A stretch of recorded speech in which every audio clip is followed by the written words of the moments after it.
ఆయన క్రిస్మస్ పండుగ చేసుకున్నాడు పాస్టర్ గారు. కౌన్సిలర్ ఒక ఆయన ఎప్పటి నుంచో రమ్మని చెప్తాడు. అంటే సరే వస్తానయ్యా అని అన్నాడు. చర్చికి వెళ్ళాడు.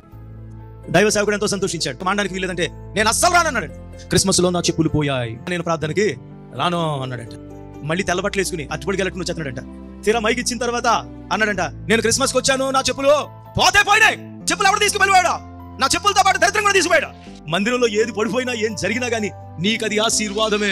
ఎందుకో తెలుసా? ఇక్కడ దేవుని సన్నిధికి ధూపము వలె వెళ్ళేటువంటి దేవుని బిడ్డల అత్యాసక్తితో చేసే ఆత్మారాధన, పరిశుద్ధాత్మ ప్రార్థన ఇక్కడ జరుగుతూ ఉన్నది. మేడగదిలో కనిపెట్టండి అని దేవుడు చెప్పి వెళ్ళిపోయిన తర్వాత ఆ గుంపు మీదకి పరిశుద్ధాత్మను పంపినప్పుడు దేవుని బిడ్డలారా కొత్త మద్యముతో మత్తులయ్యారా? ఎవరి భాషలు వీళ్ళకి నేర్పించినది? అన్య భాషలతో పరిశుద్ధాత్మ వారి మధ్యకు వచ్చినప్పుడు స్తుతించడం మొదలు పెట్టారే, అగ్ని ఆత్మతో ఆరాధించడం మొదలు పెట్టారే. ఇక్కడ నీకు పరిశుద్ధాత్మ అభిషేకం లేకపోయినా, నువ్వు ఇక్కడ కన్నీటితో వచ్చినా, వేదనతో వచ్చినా, బాధలో వచ్చినా, స్తుతించే గుంపులో నువ్వు ఉంటే గనక, రగిలించబడుతున్న మంటలో నీ కట్టె ఉంటే గనక నీవు కూడా రగిలించబడడం తథ్యమే.